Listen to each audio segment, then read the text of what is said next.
What's going on, you guys? Theo here with the big review, back yet again with another King of Fighters Allstar video, and today we are going to be taking a look at the 7 Deadly Sins Volume 2 banners. We're also going to take a look at the 7 Deadly Sins passes that were added into the game last night, but before we do, make sure you smash that like button and subscribe. So let's go ahead and take a look at the passes first and foremost and get those out of the way. So as you can see here, you are going to have your passes for not just you free-to-play players. You'll get your normal rewards up at the top, but also in the middle area there you will see the $4.99 pass and what it yields for you, and then finally the big boy, the $50 whale package. So we're going to go ahead and take a look at these as always very briefly, because these $5 packs always tend to be the same as far as what they're going to yield for you, even when they are collaboration specific. So as you'll see here, this is pretty much what we see commonly for these. Personally, as I always say, if you don't mind spending a little bit of money on the game, then this pass is definitely worth it, because for a multi for the unified banner as well as the multi for the card banner, those are both very, very nice. You can bank those down the road if there's something you need, or if there's something you currently need, you can always use those obviously, but those are always nice to get and have some decent value for the $4.99 price alone. And then you also are going to get some singles as well. It looks like 3 total for the unified banner for the fighters and the cards respectively. 120 auto clear tickets, 400 rubies, so on and so forth. So story remains the same. If you don't mind spending a little bit of money, not too shabby. Now, as far as this $50 one, when it comes to this one, there's value here. Technically, if you really break it down, you're getting 4,000 rubies. Big things that you're getting down here are going to be the elite enhancement hammers. You'll get 20 of those. You'll get a rare enhancement hammer pack that's going to have 100 of those. And then you're also going to get a selection ticket for the set for the 7 Deadly Sins cards, which right now this set doesn't necessarily have a ton of value going for it right now. But down the road it would probably be nice to have, because I do see this being a card set that eventually could be very useful. It's just that right now it isn't necessarily in a position to where you would really be using it for a whole lot, even in Guild Raid, because Serena exists. But beyond that, you also are going to have these here, but these are not going to be selections for these memories. These are mystery boxes, and I said this during the 7 Deadly Sins collab, or during the 7 Nights collaboration, but I'm going to say the same thing for 7 Deadly Sins. It's really, if you're trying to build a value proposition, you should have just made them selectors, honestly. But hey, who am I to judge, right? Now, next up, you're also going to have in here, as far as value, an Attack Plus Imprint Stone selection box, which is really nice, so you'll be able to pick any of these here that are going to be attack-oriented stones, which are always going to be nice. These are obviously the types that you are going to want for most of your characters, so it's cool that that's there. Unfortunately, they didn't go the whole way and took another half measure here with putting an HP Imprint Stone selector in here, which nobody really cares for, and nobody really wants, nobody really asked for, so there's that. You do get a fair bit of Awakened tier XP caps, which is definitely beneficial for a lot of you out there who are always complaining about how it's so grindy to get these things, so that's going to be a nice little boon for you if you need those. And then you also are going to have 300 plus cap selection boxes, which is always good. And then you have just kind of your generic battle card ticket for a 5 to 6 star battle card summon that's going to be random and have a chance to give you some of these fest cards and so on. Pretty much standard fare. So overall with this, I would say that honestly, for me personally, I'm going to pass on this. I don't really see the value for me. I really wish that these would have been selectors for the memories. It's not like they're giving you the actual character, so I really don't see where the issue would have been doing that, and I've said that in the past. It is what it is, but if you want people to shell out $50, then you should definitely be trying a little bit harder to build the value in these things. And honestly, it feels like there's so much filler that goes on with these sometimes that it makes it tough for me to recommend this over something where, honestly, if you're already going to spend $50, you might as well just go the whole way, spend the extra couple, 10, 20 bucks, and get yourself the packages that are going to give you, say, 16 total multi-pulls for between the cards and the characters, because honestly, there's going to be probably a little bit better value there in my opinion. But hey, it is what it is. So that's going to be the passes.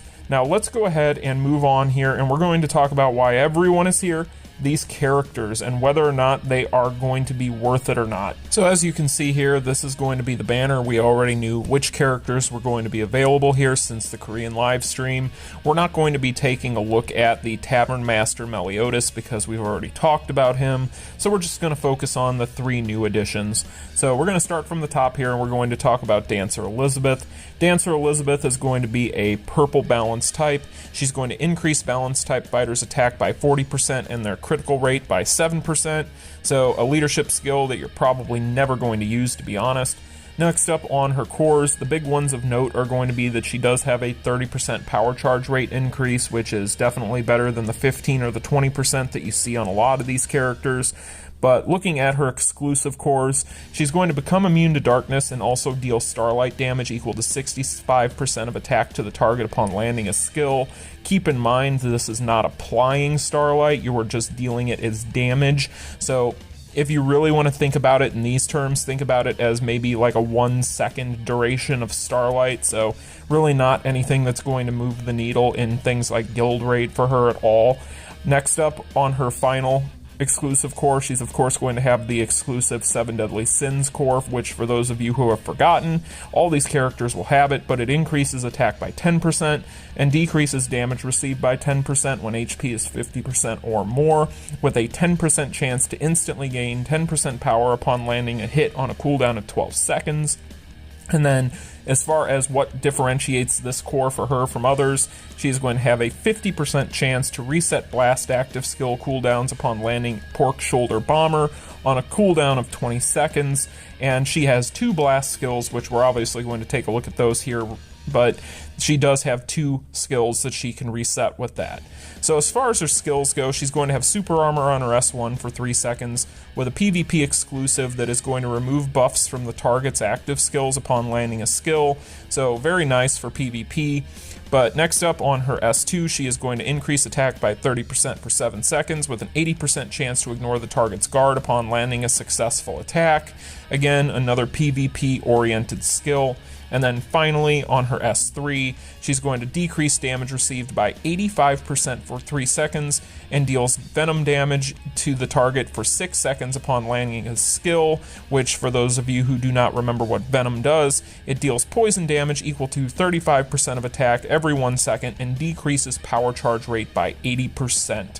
So a very, very nice dot to have in things like PvP, where you are going to be more worried about power charge rate of your opponent than, say, for instance, things like PvE. So that is pretty much going to be her in a nutshell for those of you who have been paying attention. Yes, she is very similar to her free-to-play counterpart. This character, I feel like, is kind of in an awkward position. You might be able to get some pretty nice use out of her in things like time attack, because she does have good mobbing potential with her skills as the free-to-play version does. Unfortunately, the free-to-play version actually has a few legs up on her, mainly in the capacity that it is going to be a green defensive type that you can use in things like RHD, and being that she is a purple and also a balance, you know, really that typing doesn't do her any favors. This character as it sits right now, not the greatest thing in the world. She can be a character, obviously, that if you're putting all these stones on her that you can grind and get for free, then she will be doing better for you than a lot of your characters, depending on if you are a beginner type player. So she's definitely going to have some value for you if you are a beginner with a shallow pool of characters. But I really don't see this as being a character that you should go out of your way and be trying to get exclusively. She's just going to be a character that's a nice added bonus if you pull her when you're going for maybe another character that we're going to talk about. So overall, that is going to be Dancer Elizabeth. She does have a few nice things going for her in her kit. I feel like the main thing that I'm really a fan of is going to be the Festival Dancer's core, because dealing that starlight damage equal to 65% of her attack to the target upon landing a skill is very nice. That's kind of reminiscent if you think about BS Rugal with the way he does that with bleed, then it's kind of similar. But overall, she is a character that I feel like honestly is the weaker of the bunch, and so that may be a bit of a debate for some people, but we'll talk about that when we get there. So next up, we're going to talk about the next character on this banner, and that is going to be Dionne. So Dionne's going to be a red defensive type character who is going to have a leadership skill that increases defense type fighters' attack by 40% and their defense by 15%. So overall, another leadership skill that you're probably not necessarily going to get a whole lot of value out of overall. Now, as far as cores worth mentioning here, she does have a 15% power charge rate increase, and then she is going to have her exclusive cores. So the first one being the Serpent Sin of Envy, which is going to decrease damage received by 70% for 3 seconds when attacked if HP is 50% or more on a cooldown of 15 seconds, and then also becomes immune to damage for 3 seconds when attacked if HP is 49% or less on a cooldown of 15 seconds. So basically, she is going to have a lot of survivability. This Dionne is actually going to be a character, in my opinion, that is going to be probably pretty decent for players that are more defensively minded in PvP, and you'll be able to see that as a running theme as we go through here, where she is very much so a defense-based character, which definitely matches her typing, and I feel like this character gets some unwarranted hate from certain people. A lot of people in the PvP championship scene have been really looking forward to her. A lot of the top ranked players have really been wanting to get their hands on her to try her out because they see a lot of potential with her, and I do too, and that becomes more and more apparent with the rest of her kit. Now, next up, she has Creation, which is going to deal additional damage equal to 150% of attack to the target when attacking a stunned enemy. And then finally, she has the normal 7 Deadly Sins core. So overall, she's going to deal a lot of extra damage to the target when attacking them in a stunned state, which the stun is coming up on the skills here. Actually, if we take a look here, she is going to have on her S1 a super armor for 3 seconds, and then this is also going to be an interrupt. So pretty nice overall skill there. Being able to interrupt with super armor is always going to be a nice way to save a character if they are in the middle of being looped, or if they are getting kind of nailed by combos and things like that in PvP Championship. Next up, she is going to have on her S2 decreases the target's defense by 30% for 7 seconds upon a successful skill, guard included, and then stuns the enemy for 2 seconds when a successful skill, guard included, ends. So obviously there is her stun, a nice generous 10.2 second duration on that for the cooldown. Overall, pretty nice skill. Again, this character is going to be a character you can already tell she doesn't have a lot of anything going on PvE wise on her kit, so not a PvE character, but I could see this character making some waves in PvP, and a lot of people are pretty happy with her in PvP so far. But again, we have very little data to go on, so we're going to have to wait and see, but so far the early word of mouth is fairly positive. Next up, finally on her S3, she's going to increase attack by 45% of her defense for 7 seconds, so there's your defense to attack conversion. And then she is also going to disable the target's roll for 3 seconds upon a successful attack or a guard. So that is pretty much going to be the kit. Dionne gets a lot of unwarranted hate, in my opinion. I don't know necessarily if it's going to be hate or if it's just people that felt like she should have been better, but overall, from what I can tell, from what I have heard, people tend to be gravitating towards her for PvP and do like her. So I do feel like this character might have a future there, but honestly, it's going to be, the story is going to remain the same with her in PvE as a lot of these characters. While yes, she will be better than a lot of your regular characters that you might have if you are a new player and have a shallow pool, she is going to be a character that eventually you're going to phase out pretty quickly as your roster grows and you get more of these better characters that are in the game, especially whenever they release these limited run banners like your BS and your SS. So pretty much with Dionne, keep in mind that her longevity in PvE for you if you are a new player, probably not going to be the greatest.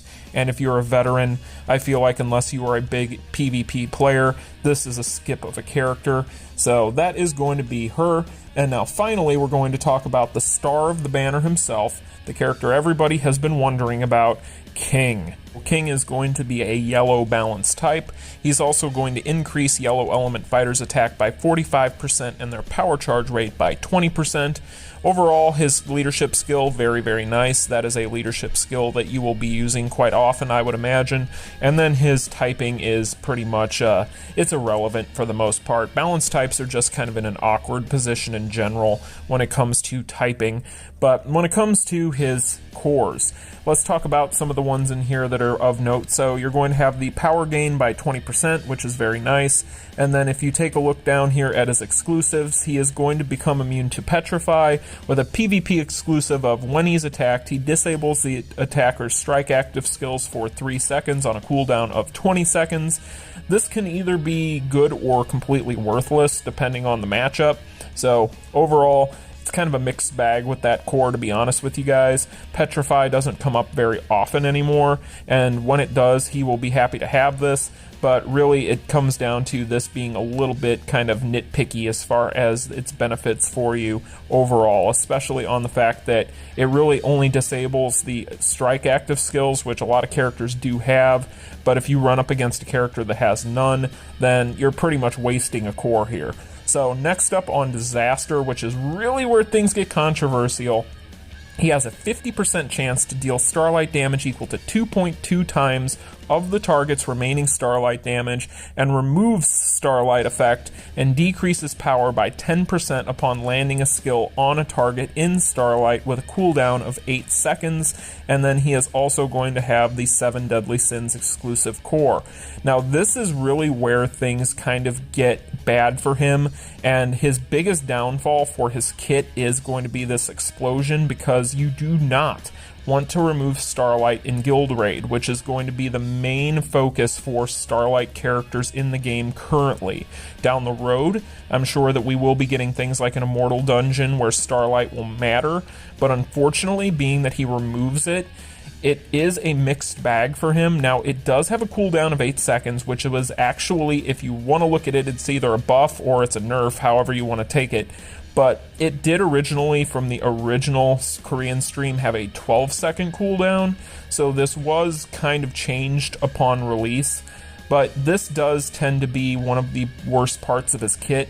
While generally explosion is a good thing for some characters, in the role that you want him in, which is going to be the applicator of whatever dot you need in that Guild Raid mode, which is going to be Starlight in this instance, it is not a good thing when you remove it, but you can probably eke in another application during the cooldown of it and not have to worry about it, but that does require you to juggle one more thing whenever you're trying to play this mode. So keep that in mind, guys, if you're going for him exclusively for that. That is something you want to bear in mind. I've even heard people that aren't going to fully unlock his cores so that they don't have to worry about that. It's bonkers to me. It's pretty interesting, but I don't know how I feel about that one way or the other. But talking about his skills here, on his S1, he's going to increase attack by 45% of his defense for 7 seconds when using a skill, and then he's going to have Starlight. So with that, it's interesting that he's a balance type that has defense to attack conversion. It's kind of weird, doesn't really match up to his typing, but hey, I guess he'll take it. It's still a buff, so, but still, it's always weird whenever you see kind of those types of mixed types of skills on a character that it doesn't match up to their typing. Next up on his S2, he's going to petrify the enemy for 2 seconds upon landing a skill, guard included, with 30% chance to reset the cooldown when using a skill. So this could be something that will definitely be in your favor in things like PvP. In PvE, Petrify is good for things like RHD bossing and so on and so forth. It really doesn't have much of any application in a lot of other modes as far as like your guild raids and things like that, which is going to come up a ton when you talk about him, because guild raid is going to be where most people are going to want to use him again. But interesting skill. However, I don't see it being anything that is going to be too beneficial in a lot of PvE content. But next up, finally on his S3, he's going to have Hyper Armor for 3 seconds and deal Starlight again, so he has 2 applications of Starlight, which has been something that a lot of people have been looking forward to with this character. It's very nice that he has that. Double application of Starlight is really, really cool and sets him apart. But with him, he is definitely the star of this banner. I feel like he has definitely the most potential. He's a character that I feel like is going to take a little bit of maneuvering in order to get the full use out of him for certain things like Guild Raid, as we've mentioned. However, he does have really nice damage, and he is going to be a pretty decent overall yellow character, which yellow in general has always struggled with just having characters that tend to be really, really good at mobbing. but they don't necessarily transition over into a lot of other things unless you're thinking about the main two, which have always been Lady Zero and then Orochi Iori. So overall, I think he is in a better spot than these other characters. If you pull him, which he's the one you're going to probably want the most here, then be happy. But that's pretty much going to be the characters there. As far as the cards are concerned, there's really not a whole lot to talk about here in general. Really, the rates are going to be the same. The main difference is obviously going to be that you are going to have the cards for these new characters. So overall, this is another instance where good luck, have fun, but the card rates can sometimes be a giant headache overall because honestly, it's so saturated that it's very tough to pinpoint a specific card that you need. So that's pretty much going to be this banner, guys. Overall, I feel like if you can get King, King is definitely the star of this banner. Beyond that, then you're talking Dionne and then Dancer Elizabeth probably at this point. And then, obviously, you have Melodies there, who's the free-to-play version, which everyone should have, which he's a good character, but I feel like he's one of those things where if you've got just your free-to-play copy, you can build him up over time. You don't have to worry about trying to build him up in any quick fashion, especially since you'll have some of these other characters to worry about that are going to get you better results than he will. But he's always been a pretty nice little free-to-play character. We've talked about that. So let's go ahead now. One other thing I wanted to talk about that did happen, they did go ahead and give us, without any sort of formal announcement beforehand, they did it right as the update went live, and then they just posted something on the forum, but we did get one free multi for the Volume 2. We'll go ahead and use that in today's video. But first, I'm going to go ahead and use some of my Unified Banner tickets because I've got a bunch of those, and we'll see if we can maybe get lucky here. I have 3 total multis for these, so maybe we will get something here. Really, at this point, we just want Fest memories because I have been going through them like water with some of these characters. As you guys may have seen in one of my previous videos, I did A5 Merlin, and I've also been building up my Melodies. So these tend to go pretty quickly around these collaboration events. You know, it was a situation where I had a ton of memories, but unfortunately now I do not. So it's time to restock, as it were, hopefully here over the coming weeks, but maybe we'll get something good out of these. Really, I'm just hoping that I can get something off of the tickets for the 7 Deadly Sins multi, because honestly, when they gave us those 5 free multis, if you guys didn't see that video, I got completely shafted and got nothing. In fact, when I went to pity off of just going into that banner in general, I got absolutely nothing. I got a Melodies and then had to go to pity and get my Merlin that way. So yeah, rip me. But overall, not starting out great. It's that's for sure. Well, I guess let's use this first. See if there's anything in here. We have yet to get lucky on these. I think the best thing we've gotten has been some hammers at this point. And we'll continue to not get lucky. We'll just open that now and see if there's anything good. Maybe we'll get a Serena set card or a Leah set card or something like that. Who knows? Nope. Skipping it. That's not a terrible set, but no. Alright guys, well, let's see what happens here.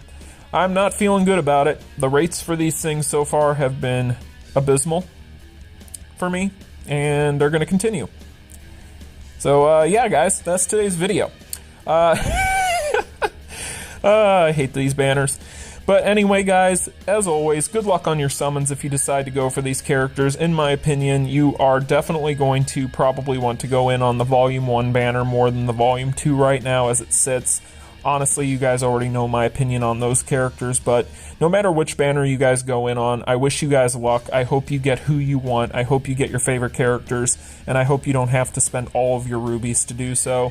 But I will see you guys in the next video. Like, share, and subscribe. Peace.